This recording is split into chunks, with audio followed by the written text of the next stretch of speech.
Buenas tardes a todos y a todas. Bueno, vamos a darle continuidad a la clase teórica que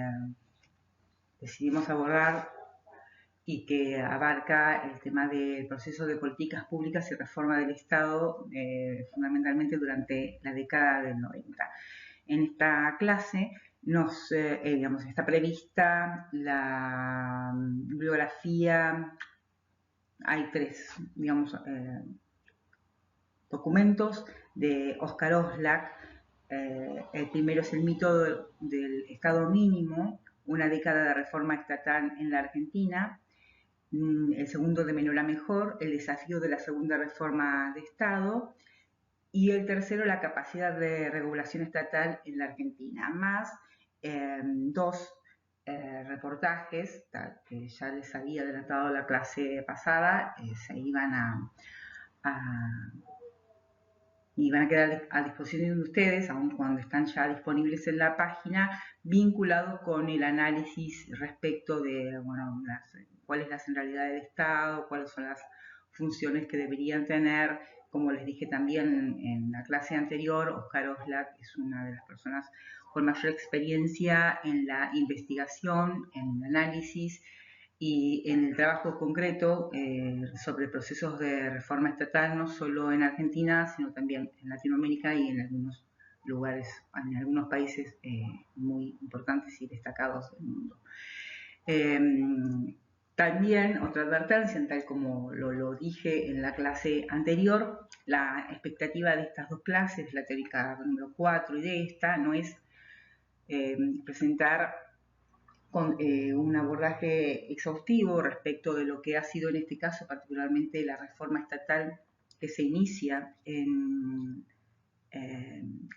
la década del 90, particularmente en Argentina, pero que ya tiene sus antecedentes en la década del 70. Sino presentar simplemente los aspectos más importantes, de modo tal que nos permitan razonar los problemas que aparecen como agenda de las políticas sociales a partir de los 90, vinculados con las transformaciones estructurales del mercado de trabajo, las características que asume la pobreza en Argentina luego de estas transformaciones, que obliga también a la reformulación de los métodos de medición más tradicionales y, por último, la cuestión vinculada con el reconocimiento de los derechos sociales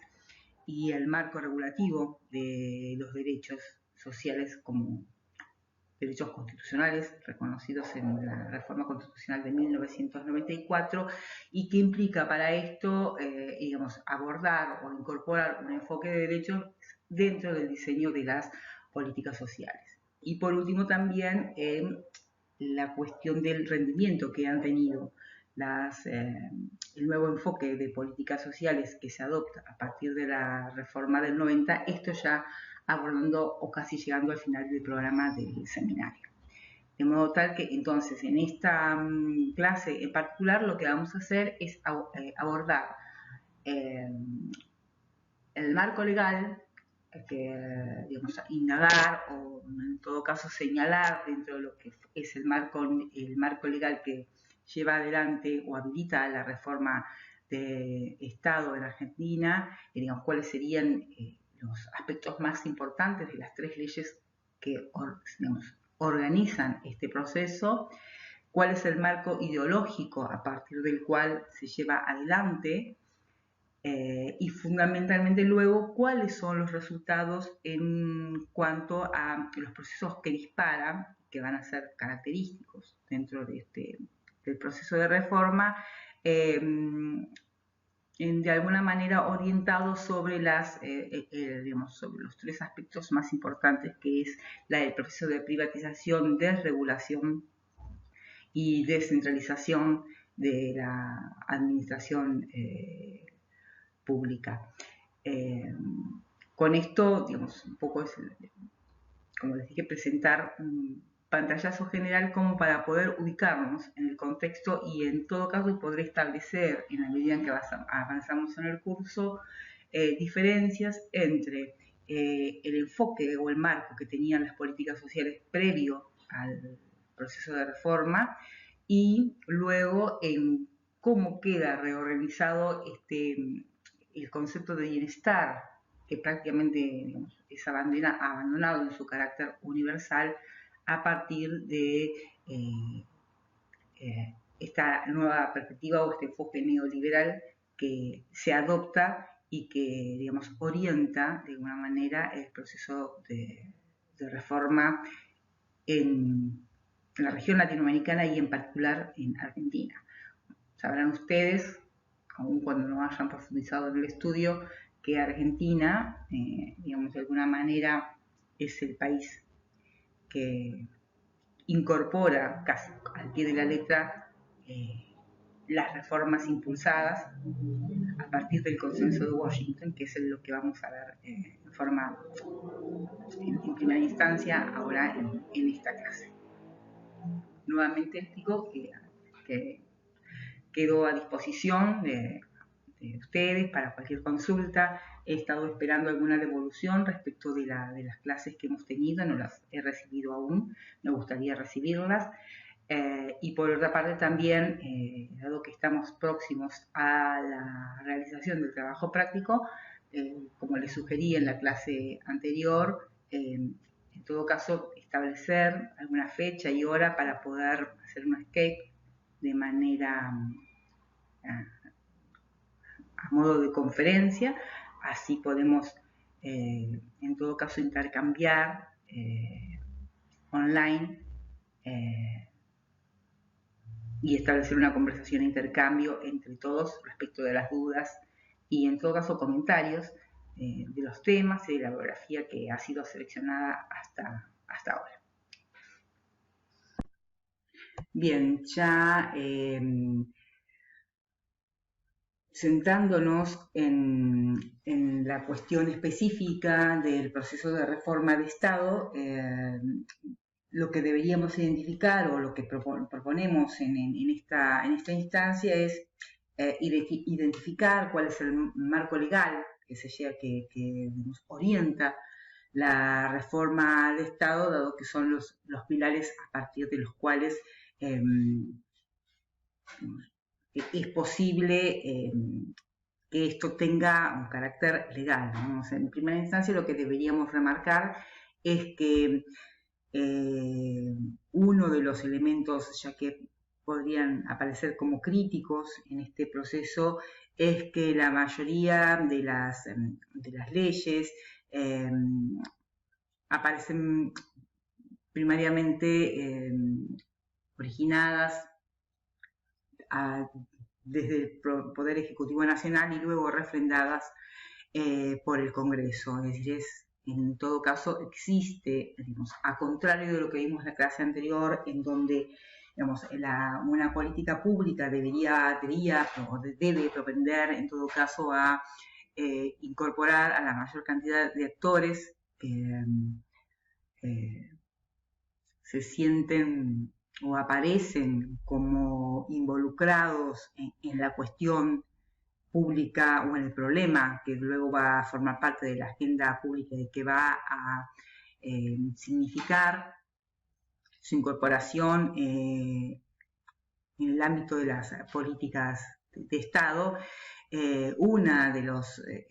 temas más importantes que van a constituir la agenda pública durante este periodo es justamente este proceso de reforma que aparece totalmente alejado, enajenado de cualquier intento de debate y discusión democrática, sea dentro del Poder Legislativo o por la propia participación ciudadana o de los diferentes actores o grupos sociales que se van a ver de alguna manera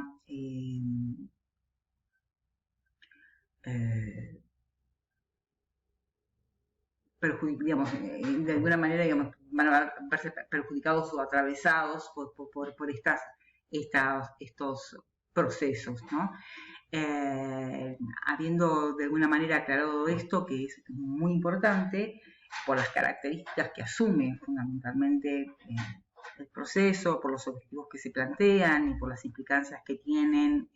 las reformas, en todo caso laborales, que luego vamos a considerar, termina no siendo una cuestión menor. Pero bueno, para seguir avanzando, lo que planteamos entonces es un recorrido sobre las tres leyes que van a orquestar el marco normativo del proceso de reforma. La primera es la ley 23696, que es la que se conoce como la ley de reforma del Estado. Si nosotros, a ver si esto nos deja, observamos, la ley 23696 consta de, en realidad, 11 capítulos, de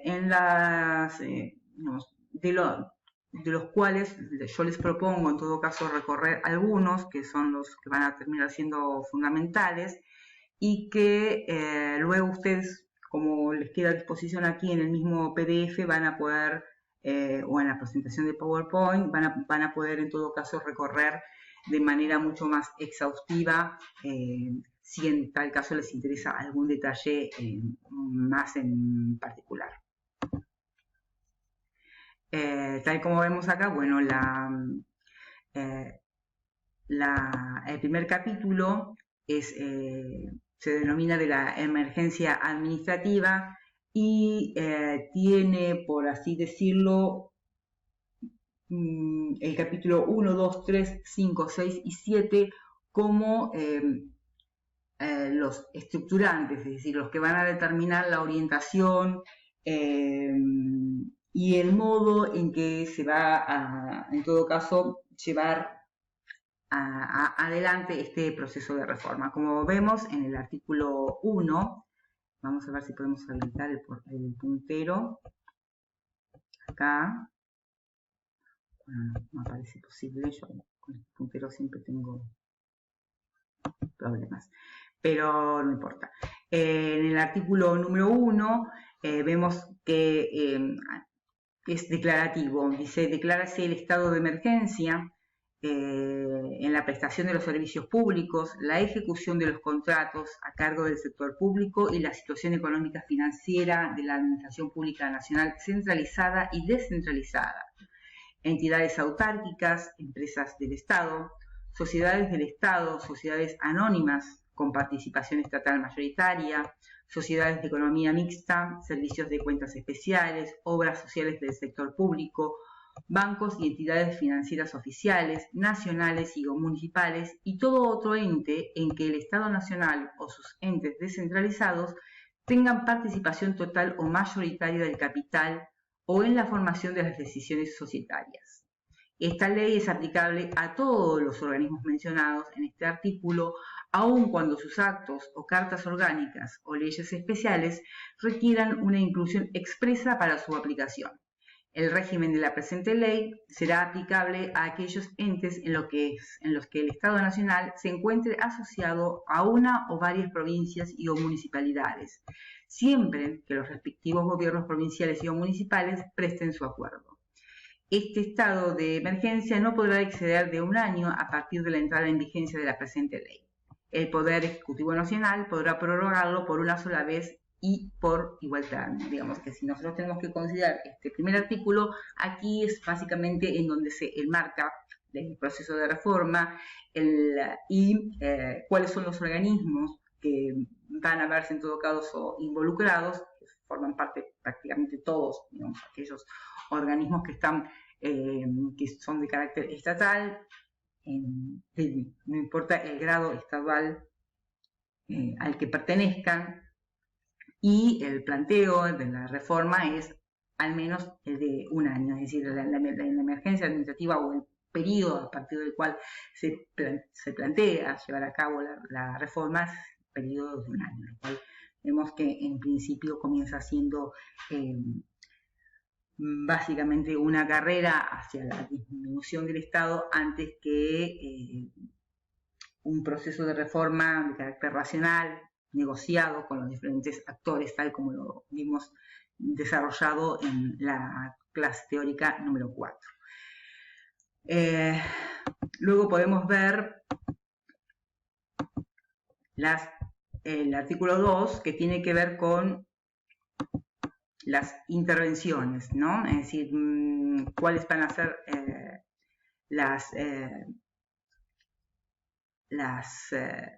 aquellas que,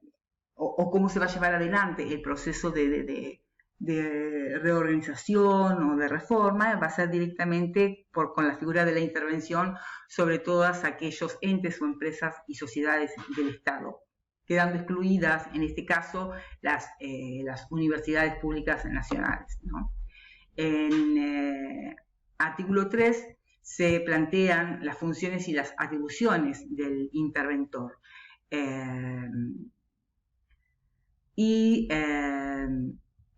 Digamos,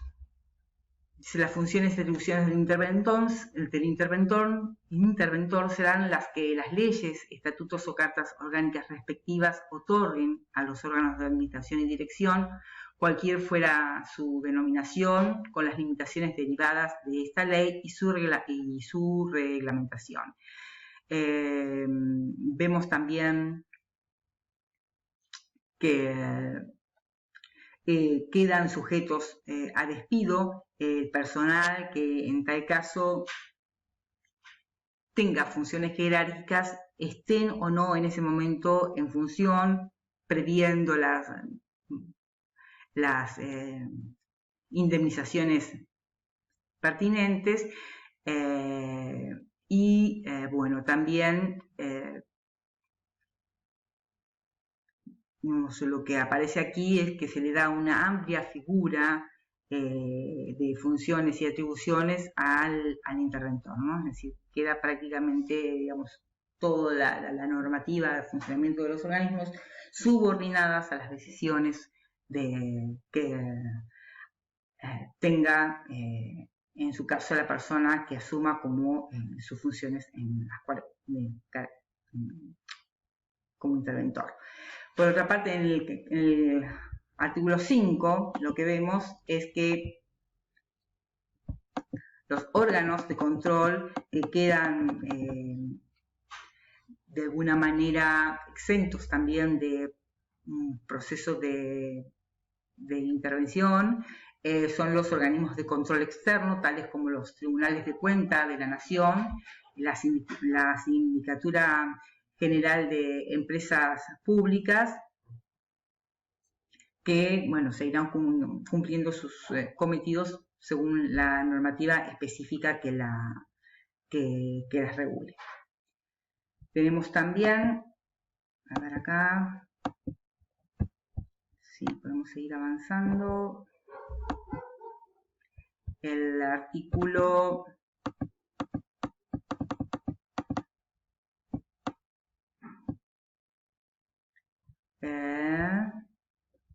7, pero ya no lo podemos en este caso focalizar bien, en donde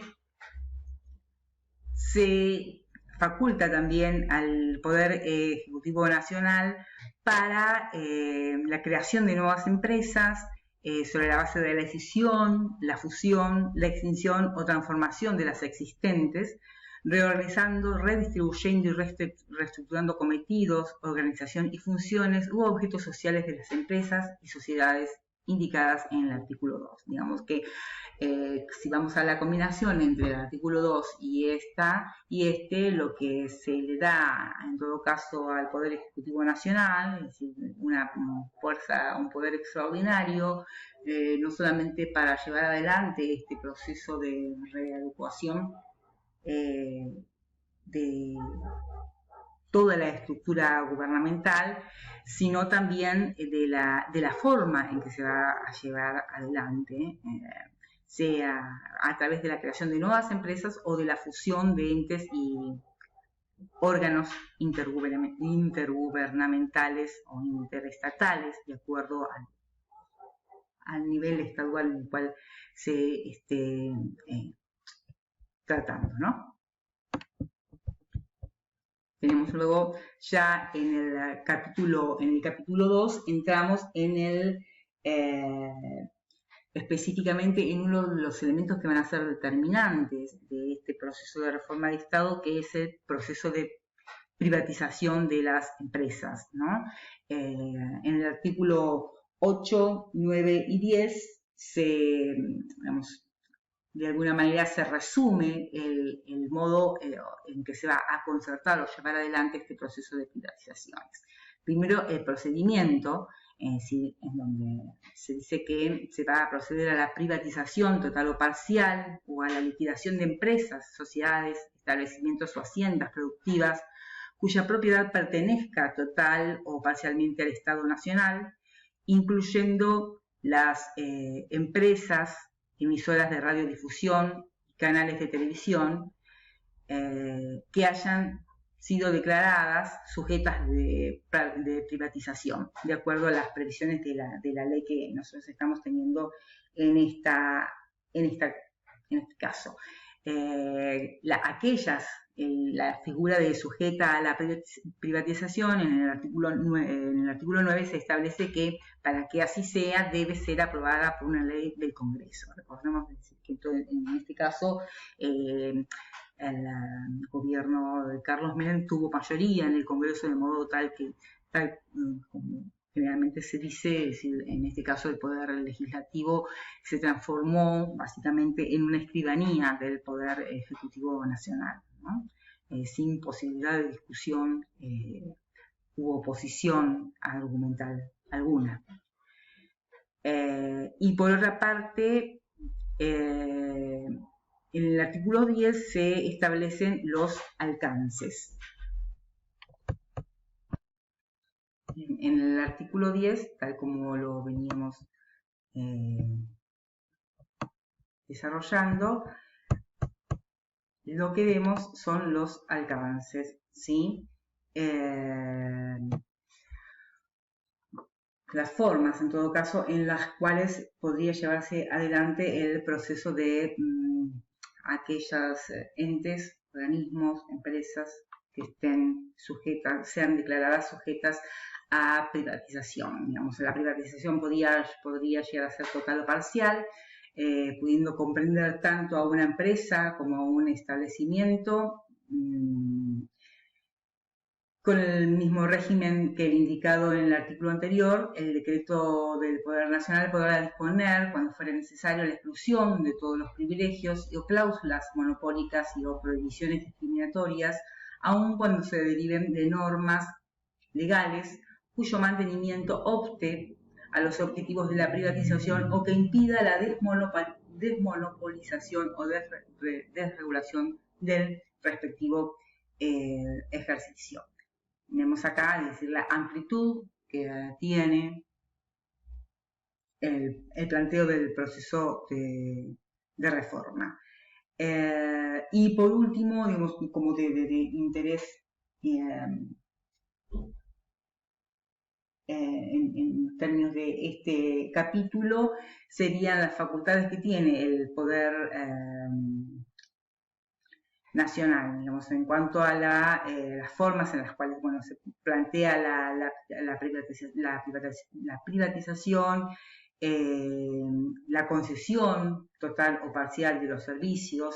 o las formas, bueno, múltiples en las cuales se pueden llegar a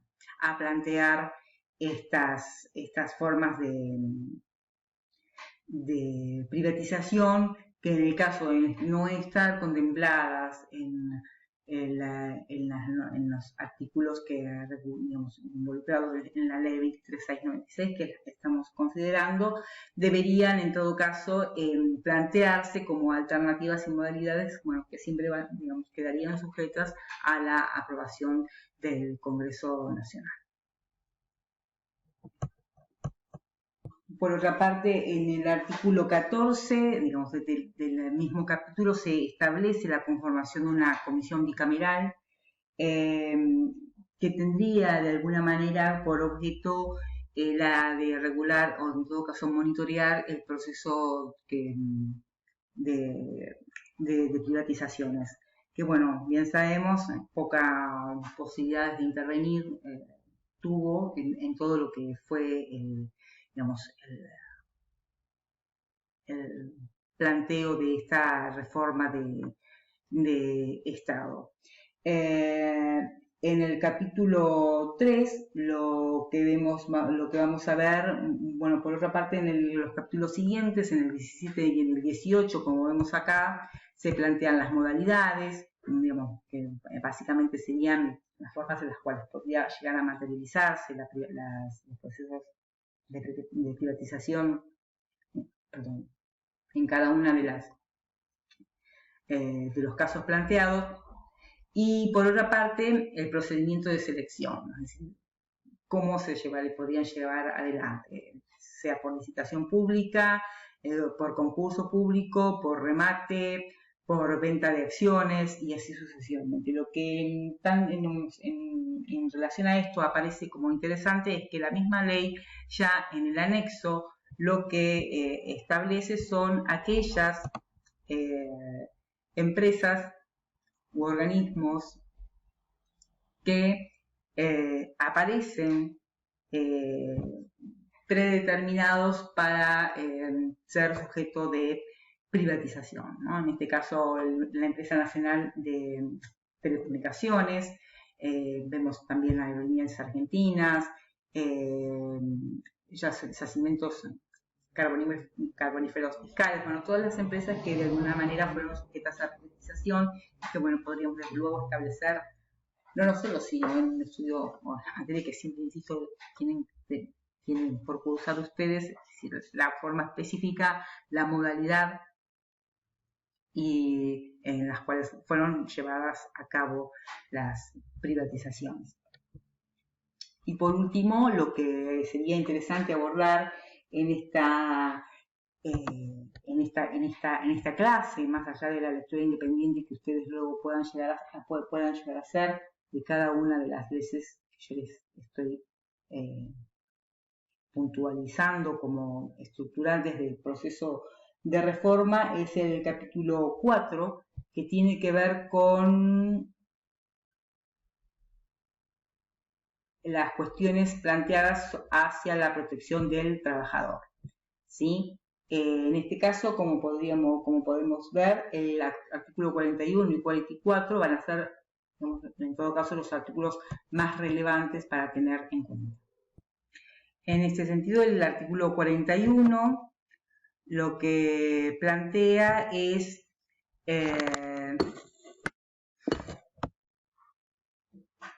digamos, que deberán tenerse en cuenta, en todo caso, en cada uno de los procesos de privatización, los efectos negativos que podrían llegar a tener, en este sentido, el traspaso, digamos, o el modo en que podría llegar a afectar el proceso de privatización, la regularidad o la continuidad de los empleados que integran la planta del organismo, de la empresa sujeta a privatización, previendo en este sentido sea ya procesos que tienen que ver con la transferencia, digamos, de las empresas con la planta de empleados o, en su defecto,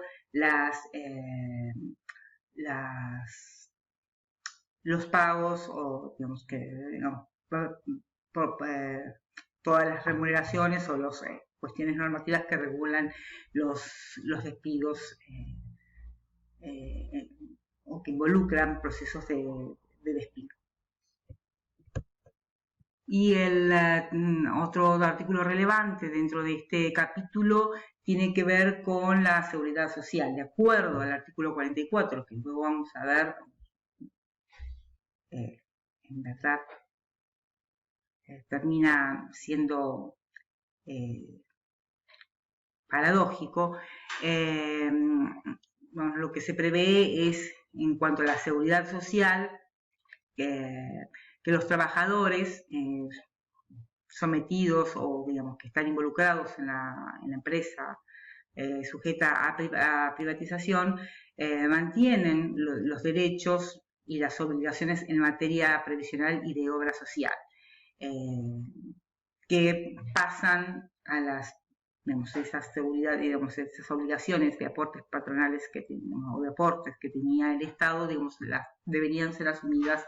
por las empresas que resulten adjudicatarias o beneficiarias de la empresa sujeta a privatización. En este sentido, vamos a hacer un paréntesis, dado que nosotros no lo vamos a abordar en forma exhaustiva, efectiva, en esta clase. Con detenimiento habría que considerar el impacto que tiene no solamente, digamos, la reforma laboral en cuanto al proceso de flexibilización, ¿sí?, que tiene que ver con las garantías de empleabilidad o las garantías de pleno empleo, en verdad, sino también con prácticamente la pérdida de seguridad en cuanto a el sistema de jubilaciones, ¿no?, en cuanto a los aportes, y por otra parte, digamos, la probabilidad de mantener una obra social, en tanto en cuanto sabemos, efectivamente, es decir, que se llevó dentro de este proceso de reforma de Estado, se llevó a cabo una fuerte reestructuración del sistema previsional, digamos, abandonando el sistema de reparto que era característico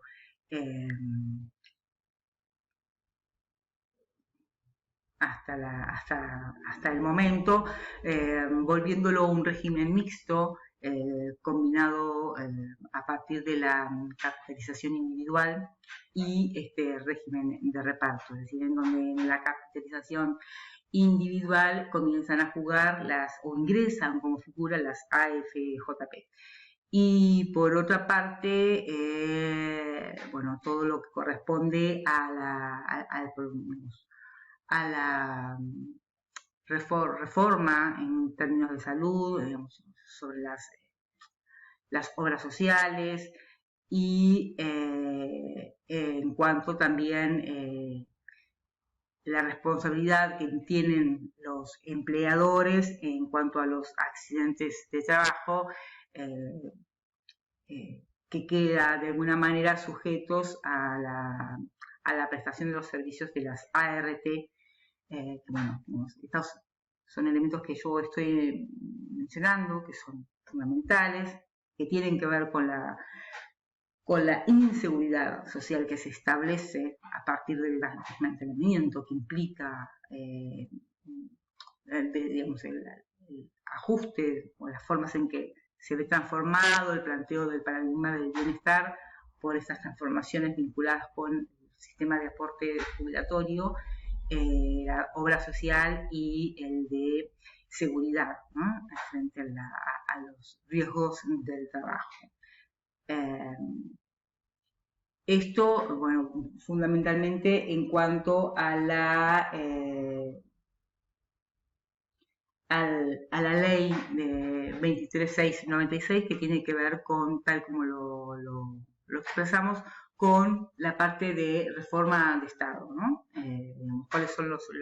bases fundamentales, los modos en que se establece la discrecionalidad, o en todo caso el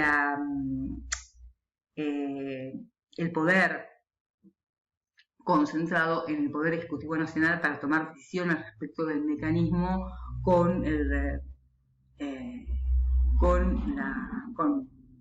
la autorización del Congreso Nacional, pero bueno, sabiendo que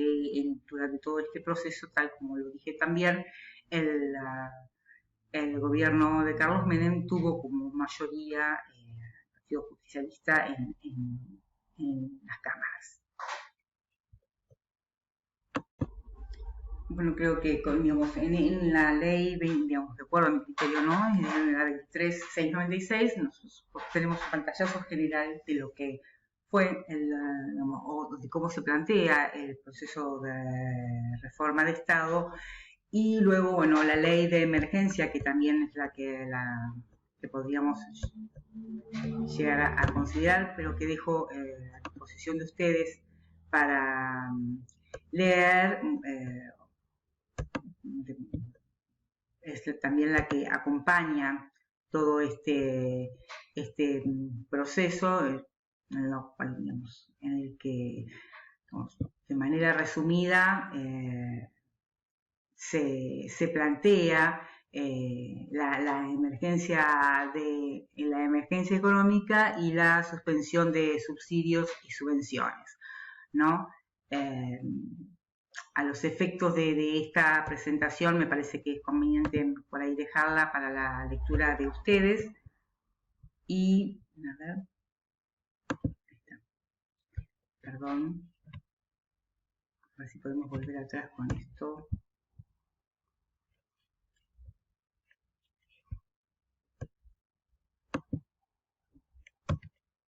Aquí. Y como para poder resumirlo, es lo que vemos acá, digamos, es la presentación de los puntos que podrían llegar a sintetizar la consistencia o del proceso de reforma que estamos considerando. Bueno, como habíamos planteado en primer momento, la consideración del déficit fiscal, ¿sí? El gasto público, la adopción del gasto público a través de la suspensión de subsidios y subvenciones y cualquier otro tipo de compromiso que afecte el Tesoro Nacional, acompañado con la suspensión de regímenes de promoción industrial y minera, que incluía una larga serie de beneficios impositivos y fiscales. Digamos, el impacto que tiene en todo caso la suspensión del régimen de promoción industrial en base a beneficios impositivos y fiscales lo podríamos considerar nosotros concretamente en el cierre, en términos concretos, del parque industrial aquí en Trelew, ¿no? Es decir, las consecuencias que tienen el cierre y de las industrias y de las fábricas que le imprimían una dinámica muy particular a la zona, es decir, que irradiaban no solamente en la ciudad de Trelew, sino en todo lo que es el valle y, digamos, prácticamente uno de los elementos que dinamizaba la actividad económica de la provincia. Sabemos no solamente lo que implicó el cierre de las industrias, sino, es decir, sus resultados en términos del desempleo, cómo afecta esto directamente o cómo afectó directamente la actividad comercial en Trelew y los alrededores, y luego de eso la dificultad que se tuvo en cuanto a poder articular o reorganizar o encontrarle una nueva matriz productiva a la ciudad de Trelew, ¿no? Es decir, sabemos también de los sucesos, fracasos que tuvo desde los diferentes gobiernos provinciales que se sucedieron en plantear un proyecto que vincule un proyecto de desarrollo regional que vincule las economías de Madryn, Trelew, Rawson, como integrantes de la zona costera de la provincia. Cuestión, bueno, que sabemos nunca se pudo llevar adelante justamente por la dificultad que se tuvo en plantear una agenda pública estratégica entre no solamente los actores privados participantes, sino fundamentalmente por parte de los gobiernos, en este caso municipales, ¿no? Es decir, la falta de disponibilidad, ¿no? Que dificultó en todo caso un acuerdo que podría llegar o que pudo haber sido una proyección interesante para hacer frente a este proceso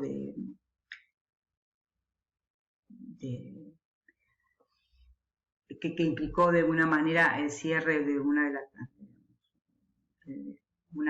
del cierre del parque industrial y del desempleo consecuente, ¿no? Bueno, por otra parte, tenemos la reforma impositiva como uno de los elementos que formaron parte de la reforma, una política comercial que estuvo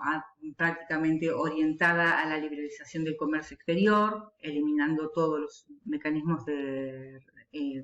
regulación, la inversión externa directa y el proceso de privatizaciones, que no termina siendo, digamos, que termina en todo caso siendo uno de los elementos más importantes del proceso, en tanto se pensaba que podía llegar a repercutir en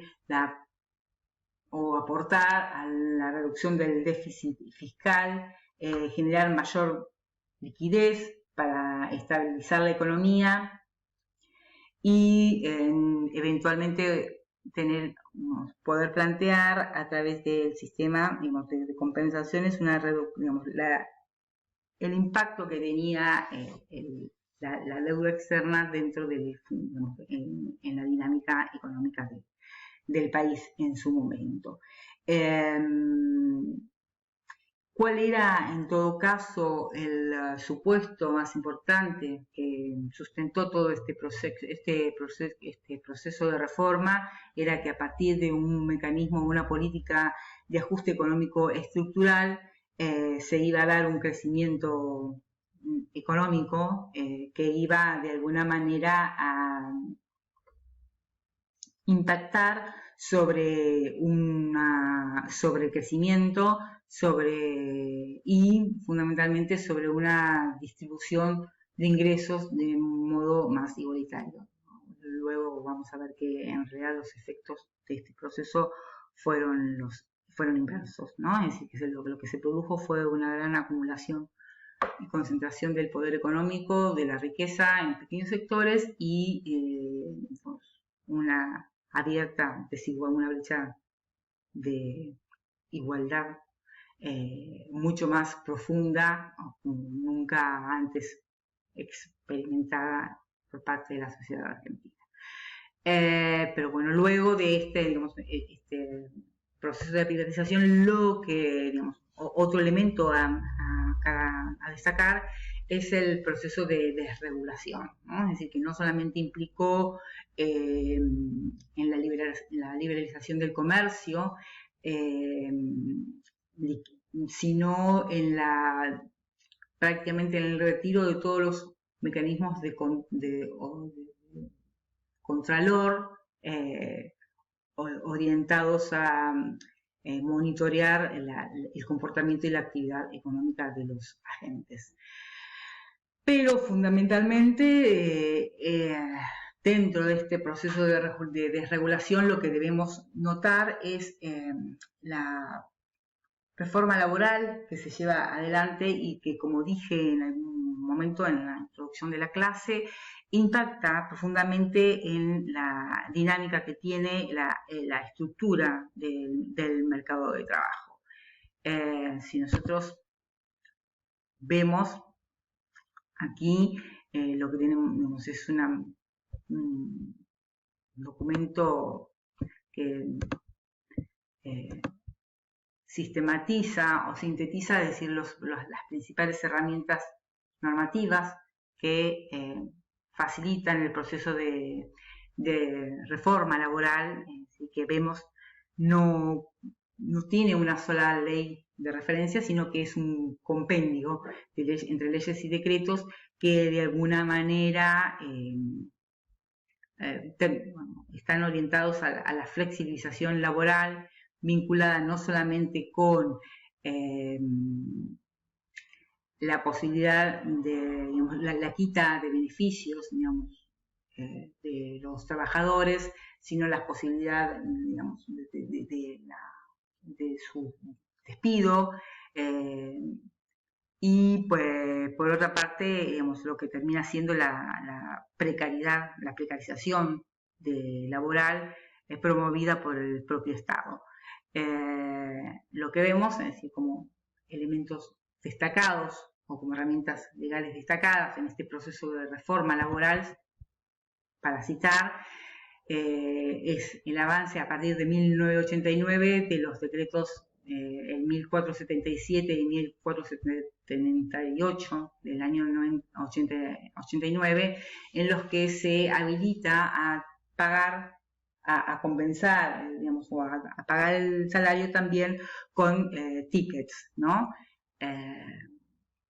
Luego el decreto 1757 en todo caso, digamos que habilita a eliminar los convenios colectivos de trabajo que involucran a los trabajadores de las empresas privatizadas. Por otra parte, en 1990 tenemos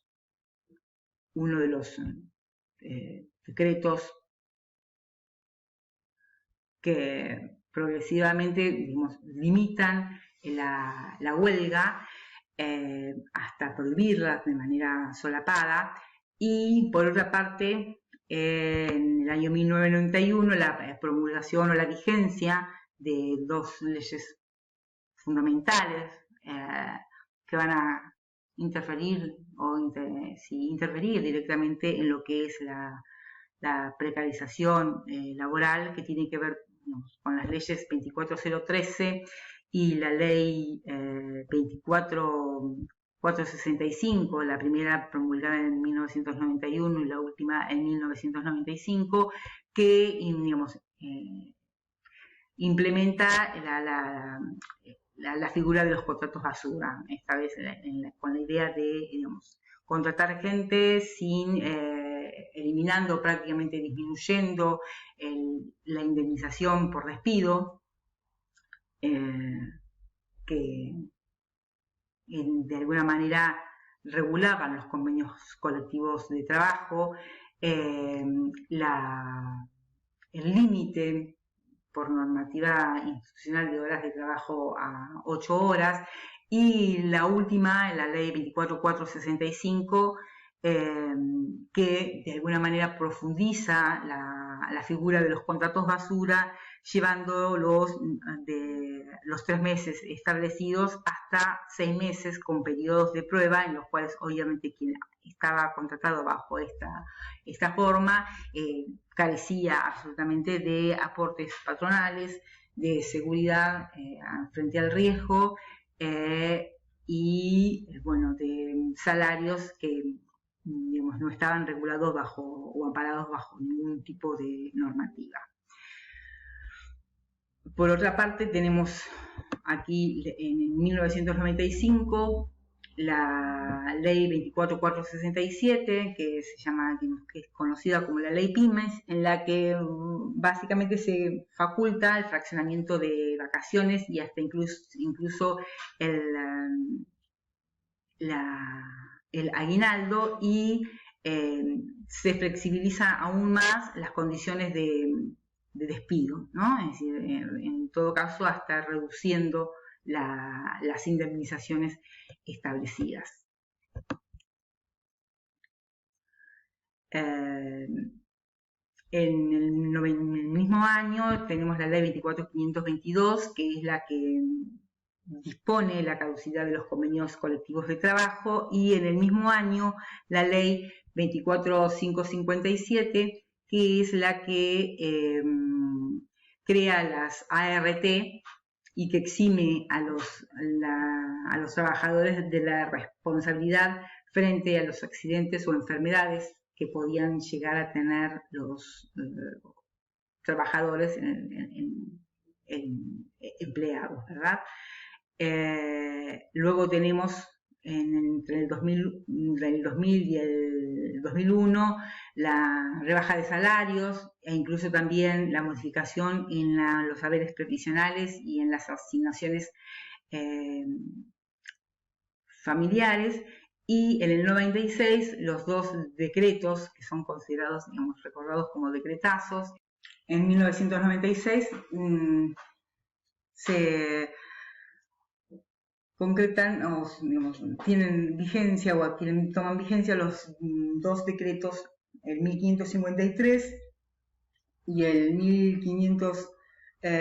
perdón, los tres, 1553, 1554 y 1555, que le da la facultad al Ministerio de Trabajo para deshomologar los convenios colectivos de trabajo. Y en 1998 la ley de flexibilización, también que digamos, es la 25013, en la cual se faculta para, digamos, en la cual se autoriza la producción en las indemnizaciones por despido. En este sentido, digamos, pretendiendo de alguna manera limitar la responsabilidad de las empresas ante el despido de los trabajadores que en tal caso, digamos, incorpora o que toma como parte del proceso como parte del proceso privatizador.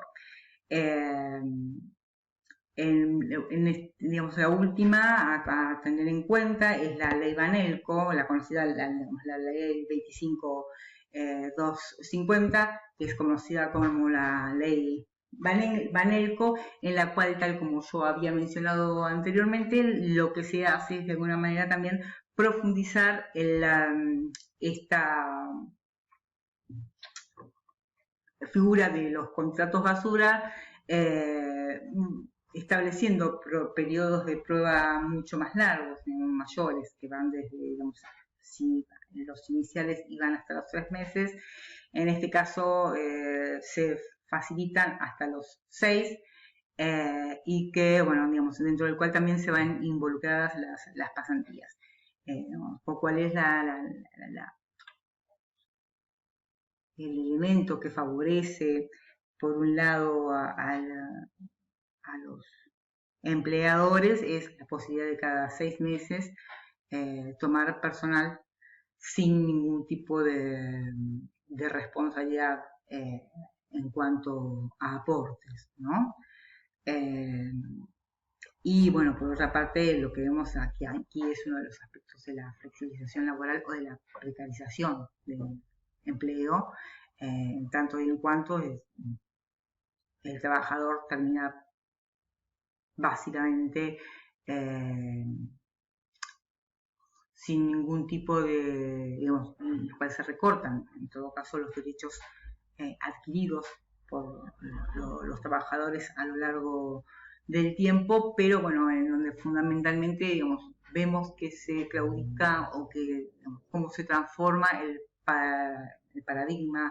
de la seguridad social o de la seguridad frente al riesgo que asumen, bajo la cual se asumen o de algún modo se construye el paradigma del bienestar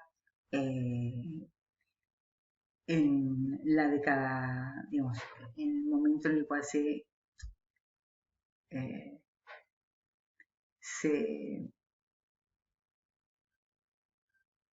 digamos, aparecen como aparejados el Estado keynesiano y el Estado de bienestar. Todo ese colchón de amortiguación que nosotros habíamos visto se construyó para, de alguna manera, proteger al trabajador frente al riesgo, pero también para, de alguna manera, garantizar que las inequidades producto de la producción primaria en la distribución y en la producción social se transformara en un descontento, es decir, en la distribución secundaria facultada o de alguna manera asumida a partir del estado de bienestar por las políticas sociales, terminan en este sentido absolutamente desarticuladas, ¿no? En donde vemos acá en realidad como el trabajador queda prácticamente abandonado a las leyes del mercado, sin ningún tipo de seguridad normativa laboral que lo proteja. Esto, bueno, lo vamos a ver, es decir, el impacto que tiene sobre la estructura del mercado de trabajo, como lo dije anteriormente, y sobre las características que asume la nueva pobreza en Argentina. Y como un elemento adicional, es decir, la forma en la cual se renuncia o se reconfigura el concepto de bienestar y se cambia el sujeto o la población de alguna manera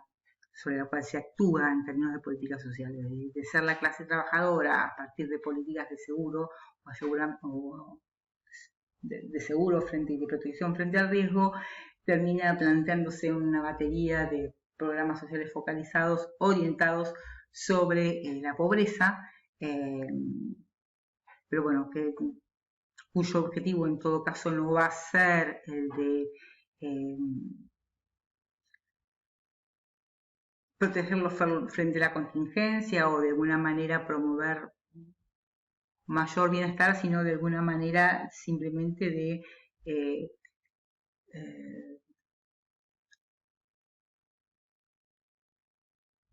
facilitarles el acceso a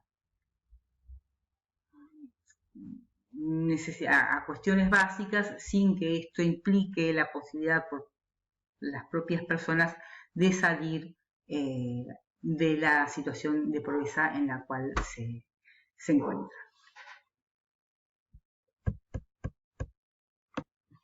Entonces,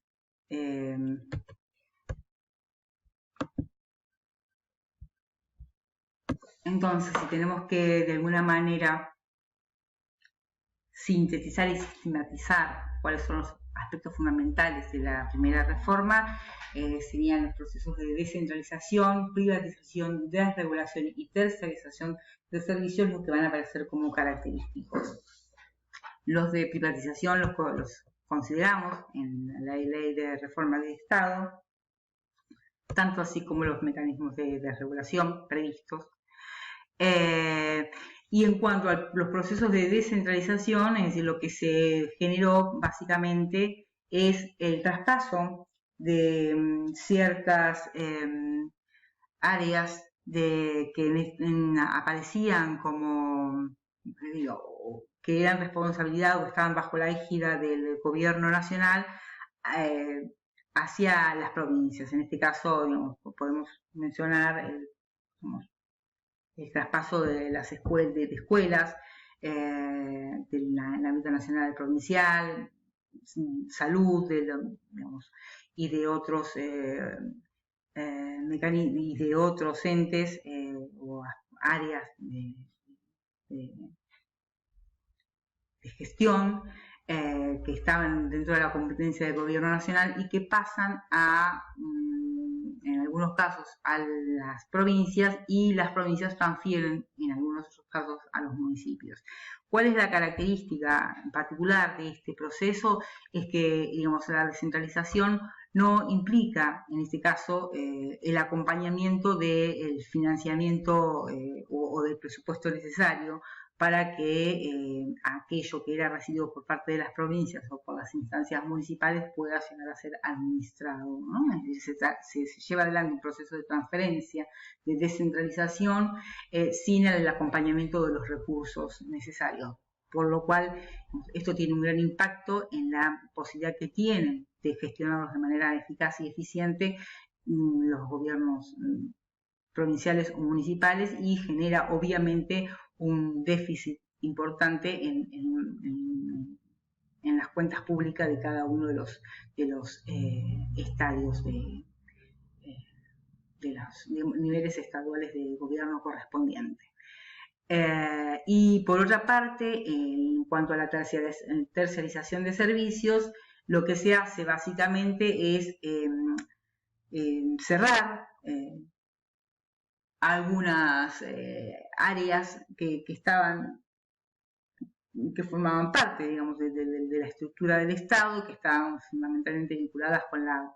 provisión de insumos básicos, que termina de alguna manera privatizándose. Es decir, si nosotros sabíamos, por ejemplo, de quienes forman parte de la planta empleo público de la provincia, sabemos o hemos conocido la existencia, por ejemplo, de talleres mecánicos por parte del Estado, a los cuales se llevaban los autos que estaban bajo correspondían al patrimonio público del Estado, ¿no? Es decir, bueno, en este caso se cierran los talleres y se contratan, digamos, los servicios a través de las tarifas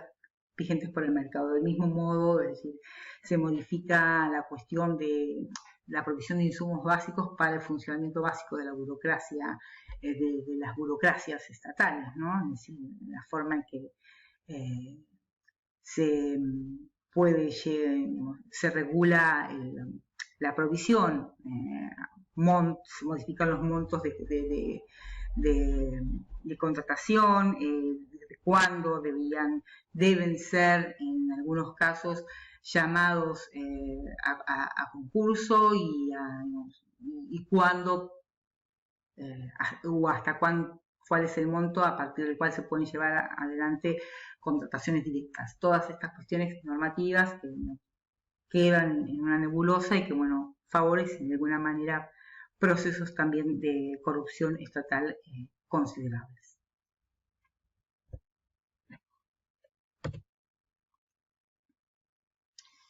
Para avanzar, digamos, teniendo en cuenta que esto fue, digamos, que hemos hasta acá podido realizar en todo caso un recorrido genérico sobre lo que fue todo el proceso de reforma, lo que aparece como conveniente en todo caso es tener en consideración algunos datos e indicadores que permiten evaluar y medir la naturaleza de las transformaciones ocurridas. En todo caso, digamos, vale recordar, tal como está acá considerado, que los cuadros que vamos a ver están tomados de la presentación que corresponde a Oscar Oslak, en el trabajo de Oscar Oslak, que tenemos incluido como lectura, que se llama El mito del Estado mínimo, una década de reforma estatal en la Argentina. Estos cuadros que vamos a presentar acá han sido tomados de ese texto y en realidad los cuadros que fueron elaborados para ese estudio, digamos, corresponden a fuentes primarias, es decir, son elaborados a partir de, digamos, son elaborados en circunstancias de ese estudio a partir del acceso a datos de diferentes organismos estatales. Tal como les decía, en la secuencia de gráficos que vamos a ver, digamos, la idea es un poco ver si realmente este objetivo que de alguna manera se plantea desde la reforma del Estado en cuanto a la minimización, es decir, en cuanto a la reducción del gasto público, efectivamente se corrobora en los datos, ¿no? Y una manera interesante de poder observarlo es a través de estos gráficos que se han ido seleccionando. Vamos a ver aquí. El primero que tenemos para considerar es, en términos concretos, cuál fue la evolución del empleo público o la relación entre el empleo público nacional y las provincias. Si en algún momento se plantea la cuestión el empleo, digamos, la reducción de la planta de trabajadores que integraban la Administración Pública Nacional, se puede verificar en términos fácticos en cuanto a que, en efecto, de acuerdo a este gráfico, hay una que evoluciona desde 1950 hasta el año 2000, es decir, se verifica digamos, en la medida en que decrece el empleo público nacional, digamos, se incrementa el empleo público provincial. De este modo, es decir, podemos ver con las asociaciones de variables que aquello que aparentemente desaparece, es decir, en el ámbito del, en el ámbito nacional, se incorpora a instancias subnacionales como los estados provinciales. ¿Cómo puede verificarse esto? Básicamente a través de lo que planteamos anteriormente, que es el modo en que, digamos, se lleva adelante el proceso de descentralización. Es decir, la descentralización no solamente implica la absorción de responsabilidades por los estados provinciales o municipales de los servicios, sino también de la, digamos, de la planta de personal, es decir, que pasa de una dependencia nacional a una dependencia de carácter provincial, con el impacto que tiene en forma correlativa y consecuente en las cuentas públicas, cuestión que no termina siendo algo menor bajo ningún punto de vista. Bueno, nosotros si vemos acá, vemos el gasto público provincial durante el periodo 1999, vemos particularmente el caso de la provincia del Chubut en relación al resto de las provincias, la cantidad de agentes por cada 1000 habitantes, cuando hacemos alusión a los agentes, estamos hablando de agentes públicos, ¿verdad? Y del poder legislativo, digamos, del costo que tiene, digamos,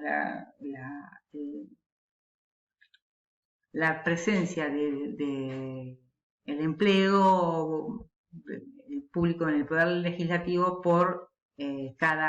por habitante. Acá vemos básicamente también las relaciones entre el sector público provincial y municipal, entre el sector público provincial en 1999 y el municipal en 1997. Y finalmente el cuadro 4, en el cual nos permite ver efectivamente, es decir, cómo se distribuye a final digamos, en el periodo en el año 2000 el presupuesto por objeto del gasto. Vemos que el personal en el total, el gasto en personal en el total del presupuesto corresponde al 13,53%, y que las transferencias, digamos, son el segundo ítem que, digamos, en realidad las transferencias constituyen el primer ítem en cuanto a la integración del presupuesto por objeto del gasto,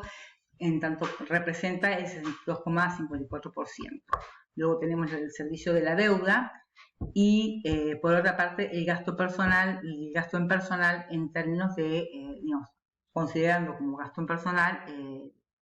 al empleado administrativo en el ámbito nacional. En cuanto a la cuestión de la reconfiguración del aparato, de la estructura del Estado, vemos aquí la evolución del número de secretarías y subsecretarías desde el periodo 1987-1999. Tal como podemos ver, si tomamos como referencia la ley de reforma del Estado, en la cual se propendía teóricamente a una reducción de la estructura de una administración del Estado, es decir, de la estructura administrativa del Estado Nacional, vemos que, digamos, hay evidencias fácticas que comprueban lo contrario, ¿no? Es decir, vemos la evolución de 1987 a 1999, en la cual es clara la emergencia de la proliferación de secretarías, ¿sí? Desde 1987 hasta el periodo 1999, es decir, con un pico no menor importante en el año 95, y cómo obviamente, es decir, estas secretarías crean unas, digamos, burocracias, digamos, estamentos que se incorporan a las burocracias y que incrementan su presencia en torno a las subsecretarías, en donde es prácticamente 3 y hasta 4 veces mayor la dependencia, digamos, la creación de estructuras dependientes de las secretarías. Esto, digamos, tiene que ver con que, con la ley de reforma del Estado, lo que se había planteado como números clausus en el proceso de reforma era la reducción de no solamente de las secretarías, sino que, digamos, un supuesto de máxima que era por cada secretaría no más de 3 secretarías bajo la égida, ¿no? Es decir, de dependencia. Y vemos que aquí claramente, es decir, ese número clausus es abiertamente incumplido, ¿no? Es decir, porque lo que en síntesis podemos ver es que antes de minimizarse la estructura del Estado se amplía. ¿Cuáles son las particularidades, en todo caso, en este nuevo diagrama o en esta nueva estructura? Es que si bien no hay la incorporación de empleados a planta, lo que caracteriza el proceso es son 2 movimientos fundamentales. Por un lado es la creación de unidades ejecutoras que van a funcionar en forma paralela a las burocracias, suponiendo que estas unidades ejecutoras podían trabajar de manera más eficiente. Y se crean como formas, entonces aparecen paralelas a las burocracias formales que corresponden a la burocracia del Estado, es decir, y aparecen como archipiélagos que comienzan a, de alguna manera, a conformar estas unidades ejecutoras que son promovidas no solamente por parte de los estados, sino por parte de los mismos organismos que promueven este proceso de reforma, tales como el Banco Mundial y el Fondo Monetario Internacional, y que tienen por objeto fundamentalmente llevar adelante los programas de reforma, de monitoreo del proceso de reforma, e incluso de monitoreo de los programas sociales que van a desarrollarse en forma focalizada y que demanda no solamente en nueva infraestructura, sino también incorporación de personal técnicamente mucho más calificado bajo la forma de contratación, ¿sí? Que bueno, luego de disueltas estas unidades ejecutoras, luego de la década del 90, en general son luego incorporados a planta permanente. Es decir, en realidad este cuadro llega hasta 1999, pero la característica que adquiere básicamente el proceso es el traspaso a planta permanente de estos empleados que en principio ingresan a la administración bajo las unidades ejecutoras, bajo la forma de contratación, y que luego de 3 o 4 años son incorporados a planta permanente del Estado. De modo tal, es decir, que en la ecuación no ha habido en cuanto a la estructura administrativa del Estado una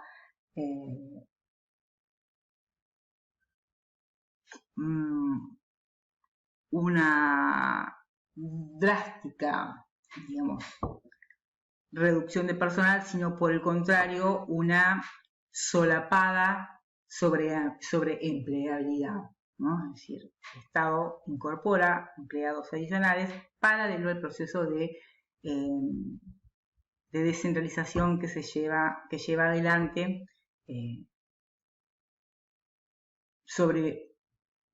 organismos que, bueno, como dijimos, fueron transferidos bajo la responsabilidad de los gobiernos provinciales o municipales. Bueno, acá tal como decíamos recién, es decir, en el perfil de la dotación, es decir, cuál es la estructura que queda creada en la administración y en el Estado, se crean organismos de control cuyo objetivo es controlar el funcionamiento de las empresas privadas, surgen las unidades ejecutoras paralelas a las burocracias estatales, se crea el empleo de personal mediante la figura del contrato, se triplican el número y composición de las unidades organizativas, que es lo que vimos en los gráficos anteriores relativo a la proliferación de secretarías y subsecretarías asociadas, y se crean fundamentalmente organismos de fiscalización orientados a la evaluación educativa y de programas sociales focalizados. Cuando hacemos alusión a los organismos de fiscalización de evaluación educativa, por ejemplo, un ejemplo concreto de ello es la creación de la Comisión Nacional de Evaluación Universitaria, que es la CONEAU, que bueno, existe hasta ahora, no solamente fija estándares de competitividad para poder evaluar la calidad de la enseñanza, pero que bueno, implica un presupuesto adicional con el personal incorporado, y también aquellas unidades ejecutoras responsables no solamente de llevar adelante los programas sociales focalizados, que es la característica que van a asumir a partir de la década de los 90, sino también aquellas unidades ejecutoras encargadas del monitoreo. De modo que, bueno, en la suma vemos que lo que hay en realidad es una reconfiguración del Estado que no implica para nada un perfil ni mucho más eficiente ni mucho más efectivo, ¿no? Y en esto, bueno, es un poco la paradoja de los 3 textos que yo les invito a leer de Oscar Oslak en tanto discute, ciertamente, es decir, esta figura que de alguna manera es la palanca que se utiliza para llevar adelante todo el proceso de reforma, que tiene que ver con la existencia previa de un Estado elefante, es decir, ese Estado inmenso que carece de capacidad de movimiento, de eficacia, de eficiencia, contra la figura de un Estado mínimo, de una reducción del Estado al mínimo, asumiendo que lo mínimo es eficiente. Bien, decíamos que en términos concretos lo que no surge o no se verifica es esta supuesta idea que lo mínimo siempre es eficiente y que en verdad un Estado debe tener la dimensión que políticamente se plantee como necesaria para que cumpla con sus objetivos en cuanto a la provisión de bienestar y regulación de la actividad económica, la previsión de la racionalidad de los actores que intervienen en la actividad económica y de la forma en que, digamos, irrenunciable que debe tener en todo caso el Estado para la regulación, administración y la distribución de la riqueza material y también de la riqueza simbólica y cultural que tiene que ver con la construcción de una sociedad mucho más igualitaria. Para continuar, bueno, veo que hoy mis diapositivas o el mecanismo que había pensado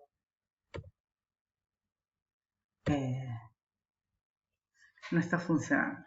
pero bueno, paciencia. No, bueno, por último, para cerrar un poco, digamos, para cerrar esta actividad, lo que me interesa o lo que los invito es a que acompañen la lectura de la bibliografía que fue seleccionada con la escucha de estas 2 entrevistas que son por demás interesantes y que se le realizan a Oscar Oslak. En la primera lo que plantea un poco es esta perspectiva del Estado, el lugar que debe cumplir el Estado en la coordinación y en la coordinación e integración de la sociedad, y por otra parte el rol atribuido a los estados en la transformación social y ecológica. Con esto, bueno, hacemos el cierre de la clase teórica número 15. En un audio o en un video posterior, lo que voy a hacer es, digamos, facilitarles la consigna para la realización del trabajo práctico número 3.